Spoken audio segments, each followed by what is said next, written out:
Enas, tu, tris, ktos, penk,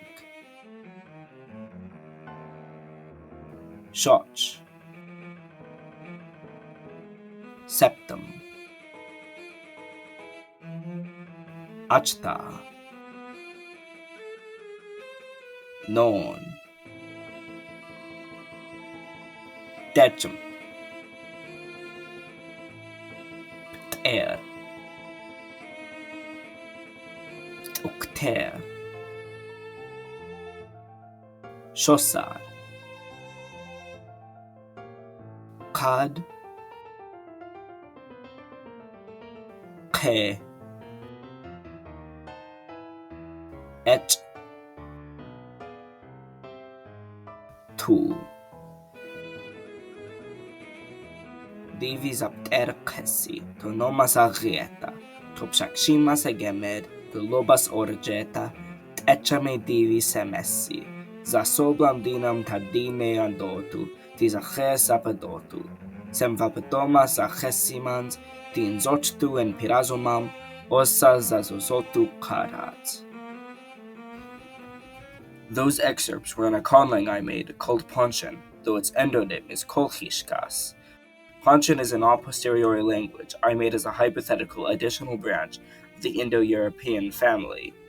Although there is only one Pontian language in the modern day, located in the country of Pontia, western Georgia in our universe, the Ponto-Aegean family used to be much more geographically and linguistically diverse. The Ponto-Aegean languages originate in Crimea and the coast of the Sea of Azov, around 2500 to 2000 BCE. From there, they spread across the southwest coast of the Black Sea all the way to the Bosphorus Strait. Around this time, the family splits into the Aegean languages and the various Pontic dialects.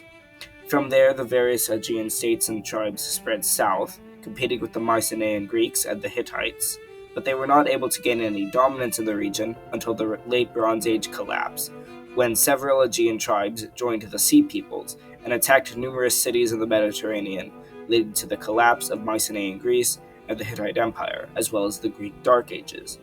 During this Dark Age, the Aegean languages were at their peak, until its end around 750 BCE, after which the sea was quickly Hellenized, and by 300 BCE, all of the Aegean languages were extinct. As for the Pontic languages, their range has stayed mostly the same during this period, though over time it has been replaced by Cimmerians and Iranians in Crimea and the Sea of Azov. However, from 600 BCE, many Pontian lands began to be colonized by Greece, which led to much Greek influence on Pontian, including the now endonym for Pontia, Kolchishkas, from the Greek exonym for one of the primate Pontian kingdoms, Kolchis. During this time, Pontia would be conquered and ruled by many other states and empires like Persia, the unrelated Greek kingdom of Pontus, and Rome. And during the medieval period, it would be a part of the Nightmare that was feudal politics until it was incorporated into the kingdom of Georgia, and then later it was conquered by the Russian Empire in the early 1800s. In all this time, the lands inhabited by Pontians remained mostly the same. But in 1914, the Ottoman Empire killed or expelled most of the Greeks and Pontians in its territory. Most of the Pontians fled to Pontian Russia, however many fled to Greece. In the Russian Revolution and the rise of the USSR, Pontia originally became part of the Georgian Soviet Socialist Republic, which had most of the lands of the old Georgian kingdom, but it was divided into the Abkhazian, Georgian, and Pontian SSRs, which all became the modern nations of Abkhazia, Georgia, and Pontia after the USSR fell. Now for the actual language. Pontian is an Indo-European language and thus shares many features with other Indo-European languages, like its case system, sodomization, the Ruki sound law, and the augment, which is a prefix that denotes the past tense in many Indo-European languages, like Greek and Armenian. But it also has several more unique features, like a reworked verb system, euvlers, and adjectives. Many of these features come from being the Caucasian Sprachbund, which is why keen-eyed viewers among you may notice there is another Indo-European language that shares many of these features, Ossetian, which is also in this Sprachbund. The phonology of Pontian demonstrates many of these formerly mentioned features, such as the post-alveolar series, the affricates of which come from the Proto-Indo-European palatal plosives, and the fricatives coming from S adjacent to resonance, U and or W, which were the same phoneme in Proto-Indo-European, velar plosives, and I/Y. This is where the name of the sound law comes from, RUKI, the Rukey sound law. The Proto-Indo-European merged velar and labiovelar series split in Pontian into a velar series and a uvular series, with the uvulars originally appearing adjacent to back vowels. The final notable feature is the ejectives, which formed from Proto-Indo-European voiced aspirates and from any plosive before a laryngeal. As like its neighbor, the Indo-Iranian language, any plosive before a laryngeal became aspirated, and in Pontian, all aspirated plosives became ejective plosives. Pontian is written using the Greek alphabet, but with several modifications. For one, what is written here as plain voiceless stops are phonetically aspirated, and thus are written with the Greek aspirated stops, while the unaspirated ejectives are written with the Greek plain stops. The palatal and uvular series are both marked with a Karen diacritic, though it comes from different origins in the two. The palatal series was originally written as a digraph, with the corresponding alveolar consonant and iota, while the uvulars, other than kopa, were written as the velar consonant followed by kopa. Over time, the iota and kopa both became diacritics that merged into the Karen. The labial fricatives are written with Fa, a loan letter from Latin, though it's often typed using the Greek digamma, and omicron, which originally represented the labiovelar approximate, W, but has since fortified into a fricative. The grammar of Pontian is in many ways split between Indo-European inheritances and Caucasian innovations. One example of this are nouns in Pontian.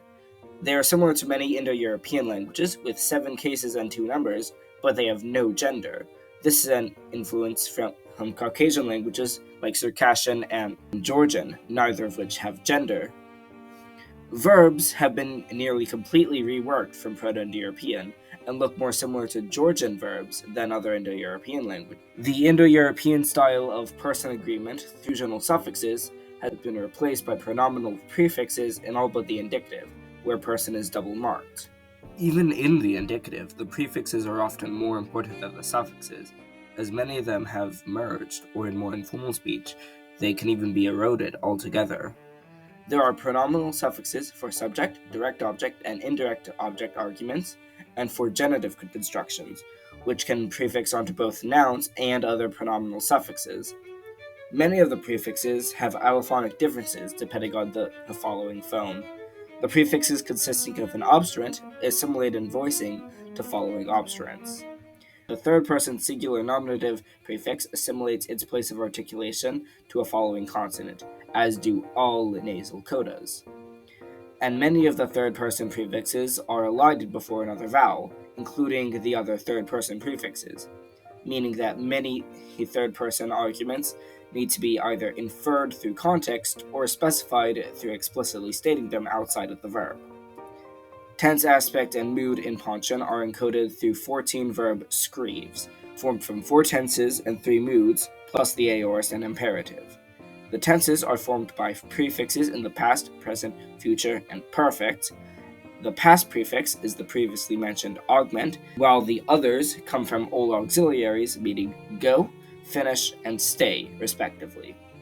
The moods are normally called the indicative, subjunctive, and conditional, but these are not the only functions they serve when interfaced with the tenses. In addition, there are 2 voices, active and passive, each of which has their own mood endings, as well as 3 verb nominalizations, the infinitive and 2 participles for the 2 voices. The word order is quite free, but it tends to be SOV, subject, object, verb, similar to Pontian, with indirect nouns normally going before their direct objects and adjectives normally preceding their nouns. Although the 20th century was marred with tragedy for Pontians, the Pontians hope that in the 21st century, their nation, language, and their culture will live on. Bechas queremos com que chesi.